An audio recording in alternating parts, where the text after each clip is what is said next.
Hello and welcome to the BYU Library Family History webinar. We're glad you could join us today. I'm Olivia Tueller and I'll be your host for this webinar.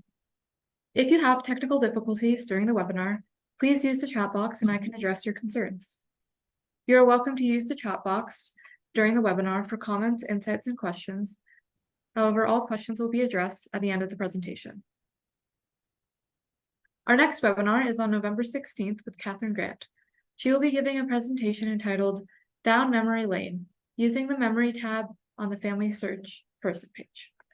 If you would like to access the previous webinar, please visit our webinar index on our website or search on our YouTube channel. All of our webinars are recorded and uploaded by the following Monday for your convenience. We also post links to recordings and other updates on our Facebook and Twitter accounts. For today's webinar, we are pleased to hear from Bob Taylor on new training and learning tools in the Family History Guide. Before we begin, here's a little bit about Bob. Bob earned his BA degree from Brigham Young University and master's degree from California State University, Los Angeles, both in music education. A career change led him to instructional design and technical writing, where he has worked for large technology corporations such as Novell, Intel, and Western Digital. At Intel University, he redesigned key training courses for employees and managers worldwide, as well as teaching management courses in Washington, Arizona, Oregon, California, and Utah. He has authored many online and written learning systems, helping others accelerate learning in technology, music, and family history. Bob has been a featured presenter at RootsTech, and he is also presented at the Family History Library in Salt Lake City, as well as Pikes Peak Library, Colorado Fair, Riverton Family Search Library, and the BYU Family History Conference, in addition to numerous family history fairs in the United States. And we'll now turn the time over to Bob if he's ready. Okay, welcome everyone. It's great to be here with you. Hopefully you can see my screen okay. And today we're going to talk about some of the training and learning tools that have come about within the last 6 months or so in the Family History Guide. Been pretty busy developing new things and helping people access family history information faster, easier, more efficiently. So this brief webinar will help you get acquainted with some of those tools and how you might be able to use them, whether for your own learning or if you have the opportunity to train others in family history as well. So here are the 3 areas that we're going to cover this afternoon. First of all, some homepage updates, and part of those are just kind of user experience oriented, and some of them are learning tools. Second part is we're going to review practice exercises that have been added to the Family History Guide. And the third part is going over new class outlines. So first of all, we're going to take a look at the homepage updates in the Family History Guide. Okay, so actually the Family History Guide homepage was updated this morning. It has a slightly different look and feel to it. So we'll go over some of those aspects. One of the things you might be aware of, I'm going to change the magnification so it's a little bit bigger here. One of the things you might be aware of is we have this new beginners link here. And when I click that, you go to a very, I would say, reduced option menu, kind of like a light version of the Family History Guide. And here you see just a few items across the top. Some people want to start off really small with their learning progress and so forth. So we have these tabs here and these fewer menu options available. And you can switch. This particular screen deals with family search learning, but you could switch to ancestry, and you see that you have different options there. And then if you want to get back to the full version, you can hit switch to full version there. Okay, so that's a bit about the beginners tab. It's more visible here where we have it.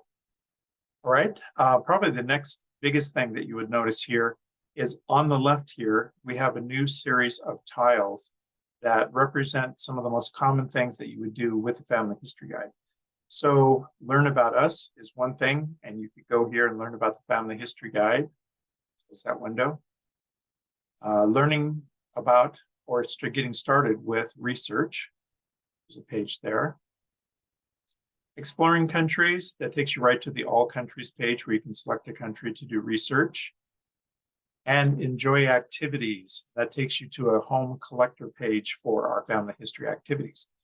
Okay, so those are pretty much similar to what you might have seen before with the family history guide.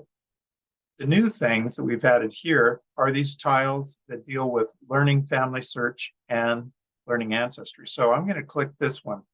First of all, learning family search. When I click that, now you see that we go to a collector page that's based on these tiles. So you can see actually all 14 of the goals for learning family search on this one page. And as I scroll down, you'll see them and all of the choices that belong to those goals. So of course, the Family History Guide is built on projects, goals, and choices. And here we are in project 1, navigate the family tree, and you see the different goals there. And I could click any one of these and let's say open a person page. And here you go, here's the learning material in the Family History Guide for opening a person page. What this does is it allows a different alternative for your learning style. The top menus that have been there forever pretty much are still fully functional, and you can get around just like you would before, family tree and so forth, and navigating. But the tiles, like I mentioned before, are just a way where you can see all of that information in front of you at one time, which some people might prefer.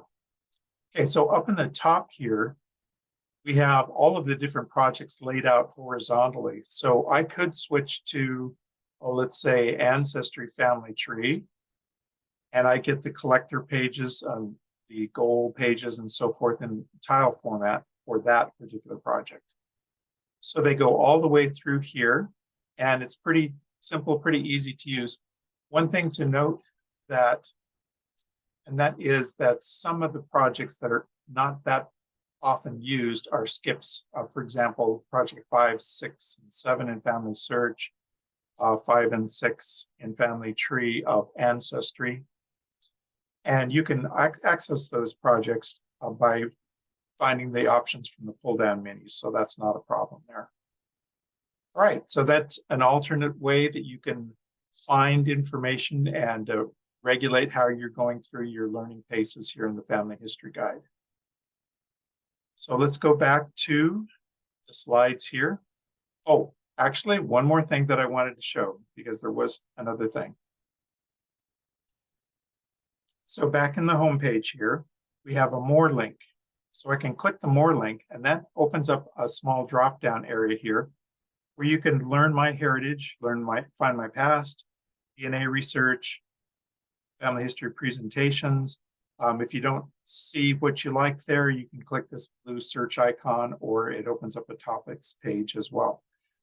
Just for reference, learning my heritage, when we click that link, then we go to a similar tiles page that's going to take us through all the goals and choices for learning my heritage, and you have different projects up here that you can focus on and use. So all of those are options as well. And then I click More, and it collapses back to where it was before. Now we'll go back to the PowerPoint, and we're ready for number 2, practice exercises. So a bit of background about practice exercises. A few years ago, we actually had a request from the Family Search Library that we include some more practical exercises about doing research. And we thought, yeah, that's good. And we were doing it kind of a bit at a time. And then we got the idea, there's a way to expand this.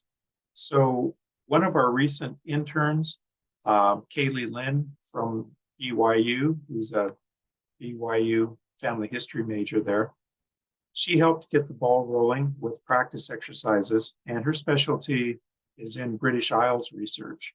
So she was able to contribute quite a few practice exercises on the website. Once that was done, I had the bright idea that maybe I should contact BYU Idaho and ask them if they would be interested in helping out on the project, and they were very interested. And over 20 people, mostly in the Pathways program there, were able to contribute some practice exercises as well. And so you'll find them throughout the website, the Family History Guide website as well. So let's take a look at where we can find practice exercises and how we might use them in Family History Guide. Okay, so one easy way to get a handle on practice exercises is to use this selector page here. In the countries menu, about the third item down here is practice exercises. So I'm going to scroll down just a bit and give you an introduction to what they are. So there's over 300 ready-made practice exercises in the Family History Guide country pages. So these are based on doing research in different locations, whether it's the United States, British Isles, Scandinavia, or wherever, from basic to advanced, with more exercises on the way. So we're continually adding more. And each exercise is in the form of a puzzle or a quiz or a type of a thing to solve, where you can sharpen your research skills using record collections and databases. The basic exercises for practice exercises are marked with a green dot. The intermediate ones are marked with a blue dot, and the advanced exercises marked with a brown dot.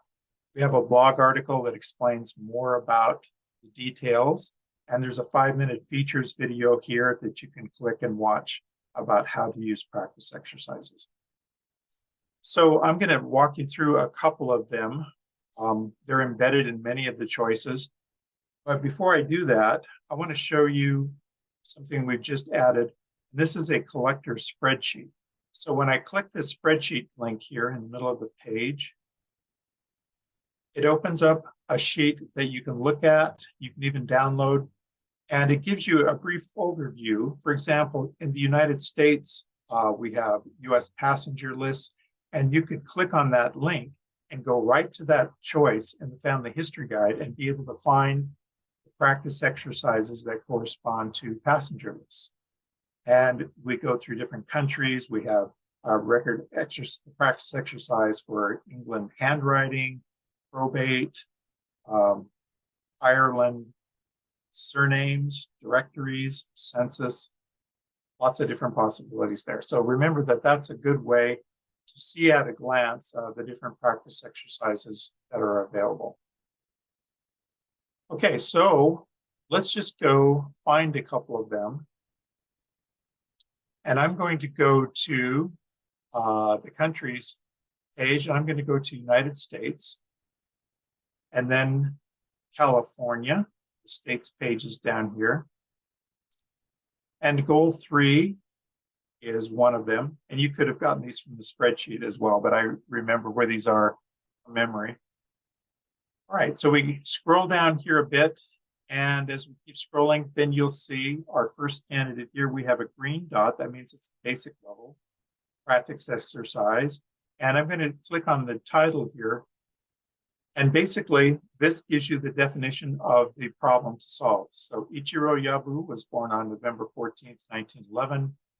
Use the Family Search California Birth Index, a quick link below, to answer these questions. Where was he born? What was his mother's name? What are some possible additional records he might have? And here's the California Birth Index that we were talking about right there. I could click that, and that opens up the search screen. You would put Ichiro's name in there and do the search and bring up the records in question. So if you need a few hints for this particular practice exercise, you would click the hints link here. And then it gives you step-by-step, okay, enter this, enter that, read this, read that, and so forth. More detailed explanations there. And then you have the answers link. And spoiler alert, these are the answers. So it gives you the place where he was born and his mother's name, likely a surname. And here's some other records. So basically, these are the types of things that you could find out if you had gone through the problem and gone through the steps there. And you can close each one of those links and get back to the original spot there as well. All right, so that is a pretty basic one. And we've got lots of record search practice exercises distributed throughout United States pages and United States. All of them are pretty basic. There are some more advanced ones that you might want to keep an eye on. So we're going to go over to England. I'm going to go to the countries menu, go to England here, and move over to Archives and Libraries, Control 8. And here we have a blue dot. This represents an intermediate level practice exercise. And when I click the definition here, you see the questions that you need to answer. And notice that these are using the Gen Gateway site, which is right up here. So some of the practice exercises deal with record collections. Others deal with databases. And of course, those are all free. We're not going to charge you to access them. And you can get the information there. And here are hints and ancestors that you can, or answers rather, that you can deal with. Okay, so that's a little more advanced, intermediate. And then if we go to England census, and we're going to scroll all the way down to choice C here. And this one has an intermediate level practice and an advanced practice. You see the intermediate one, and here is the advanced one. And for hints on intermediate and advanced, you're likely to get more detail. There's quite a bit of detail in the hints here. So this becomes more like a guided research problem where you have some expert advice guiding you along, and you are solving a sample research problem yourself. Okay, so that is a quick look at the practice exercises. As I mentioned before, we have over 300 of them. That's quite a few, and we're adding more all the time. These can be used individually, of course. They can also be rolled into training classes. So instructors can use these as ways to get people engaged with using record collections. Some people have never opened a probate record collection or have never accessed a database outside of Family Search or Ancestry. And so these particular research practice exercises are a good way to get people involved in stepping outside the comfort zone and in trying new websites and new things with a guided approach that might help them feel a little safer as they take their first steps out as well. And those who have a little more experience, they can try some of the more challenging exercises and just get some research exercise and flexibility, building their skills that way. Okay, so that's a bit about practice exercises. Be sure to try those out. And the third part is class outlines. So let's take a look at class outlines. You can find those in the trainers menu. So if I go to class outlines right here, we have a dedicated page for that. And a little bit of background. Previously in the Family History Guide, we had, in fact, I think we still have them. We have worksheets and so forth. And the worksheet was a place where you would kind of fill in the blanks on what types of things you wanted to cover in a family history training session. But the idea, the basic idea, was that you would train by using material in the Family History Guide. Rather than build your own slide decks, handouts, and all of that material, you could use the Family History Guide to teach from. And the content, of course, would always be kept up to date, and you could use the website itself as a reference material site, so you wouldn't have to be duplicating extra materials. But with the workshops, it's a little more labor intensive because you have to fill out what things you want to build and talk about and reference and so forth from scratch. The class outlines are a step forward in that paradigm, you might say. So basically the class outlines are pre-filled in with what we think are the most essential things you might want to discuss and to train with in the Family History Guide. But fortunately, they are customizable. So if you find something that you'd rather focus on and something you'd rather skip, you can actually edit the class outlines. So let's scroll down a bit. Currently, we have 107 finished class outlines, plus Spanish translations for a lot of them, and there are more on the way. So there's a preparation section. Basically, you open one of the slide decks below, read these info tips here, which I'll open up later, and then it's a matter of working with the speaker notes on slide 1 in each slide deck. So the surprise thing is that there is only one slide per deck.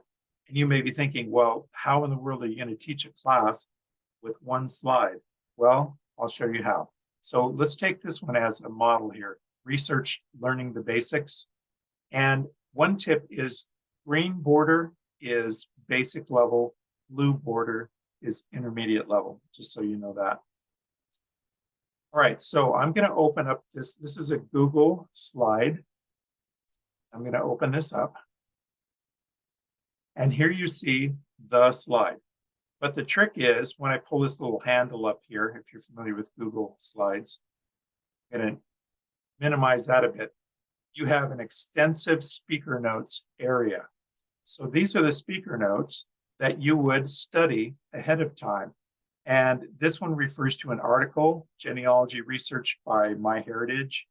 And here's a video that by Family Search, the research process. It says, watch the video from 226 to 428, emphasize the 5 steps and so forth, discuss the advantages. So this basically gives you the talking points and the materials that you can use for basically a 30-minute-ish class on that particular topic in family history. Very simple to prepare. Just study these points, customize them if you need to. You can download the Google slide deck with just one slide, of course, so very easy to use. So when you've gone through that in the studying, when you actually want to deploy a class, you would click up here in the upper right where it says slideshow, and there is a presenter view. So I'm going to click that.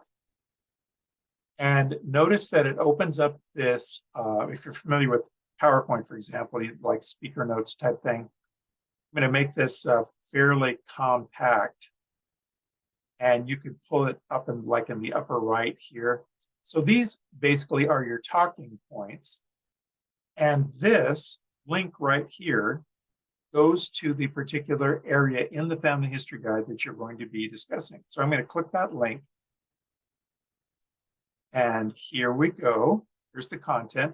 I go back to the slide with the presenter, with the speaker notes in it.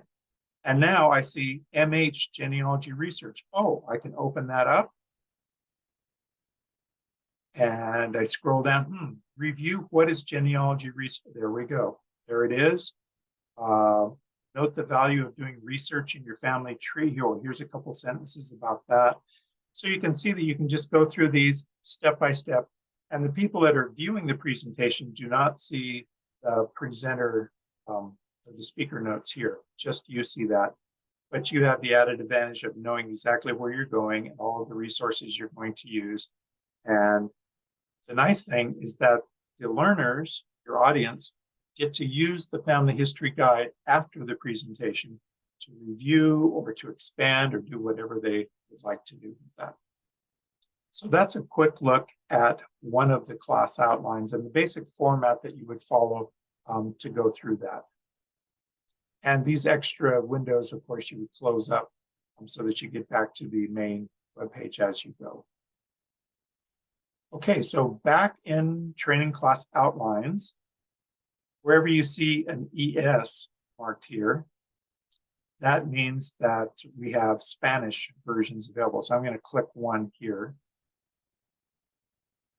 And presto, we've got this available in Spanish, and you've got your speaker notes here, and you could do the same thing and get the whole thing running in Spanish as well. Okay, so I'm going to use this little minus, minus, minus box here. This is a closed choices, just to show you at one glance what we have going on here. Click that, and you see all of the different categories for class outlines. Now, not all of these are done. In fact, this is fairly early on in the process. We have A, E, D, and we're working on E. So there's a lot more to do, but I can open up any one of these. For example, US states. And here we have Alabama basic research, vital records. I could click that one, for example. And here's your speaker notes. So it follows this basic same type of things. United States research, lots of different categories here. Intro to records, city and county, vital records, marriage, birth, death, cemetery records, immigration, passenger, military, church records, land, property, probate, newspaper, of the whole 9 yards. And these correspond, of course, very tightly to the existing goals and choices in the Family History Guide. Some of these are basic with the green borders here, and occasionally you'll find some with the blue borders that you can recognize as intermediate. So there's no duplication between the basic and the intermediate. When you go to an intermediate class, it's going to be all new content that has not been covered in the basic version of that class. So the two kind of dovetail around each other with the choices and the information that they are using. All right, so you can tell there's a lot more work to do, but we're very encouraged by the comments and feedback that we've gotten for the class outlines, and we continue to keep them rolling. 107 by Roots Tech, we hope to have over 300 class outlines available for people to use, to customize, and just have fun with in training. So what this does is it really opens up the playing field for training. When you think about it, the typical idea is, okay, we've got to find someone who's an expert in such and such a topic, and then see if they have time, and then see if they can come and do a Zoom or in person or whatever. If you think about the number of people, for instance, trainers, family history consultants, who could and would like to train, but they just don't have the time and the resources to put together lots and lots of training material. Now suddenly they have access to that training material, and they can even customize what they want to do and present it for other people. And so it opens up a whole new avenue of family history training, putting training in the grasp of more instructors and more learners. So we're very excited about that. So that is, in a nutshell, class outlines and the presentation tips, terms of use. If you're customizing, be sure to include the copyright statement, logo, and so forth. Content, presenting, follow-up. These are some good tips that you can use for presenting class outlines.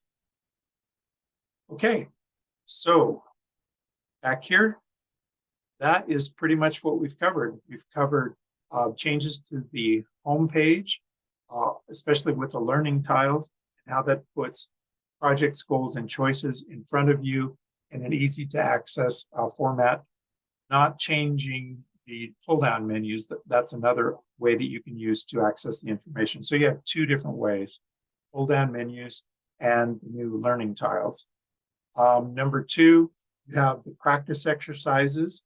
We built a landing page for that right in the countries menu that you can use to explore yourself or use as part of training curriculum to get engaged with record collections and databases, solving practical problems one at a time with hints and answers given for you.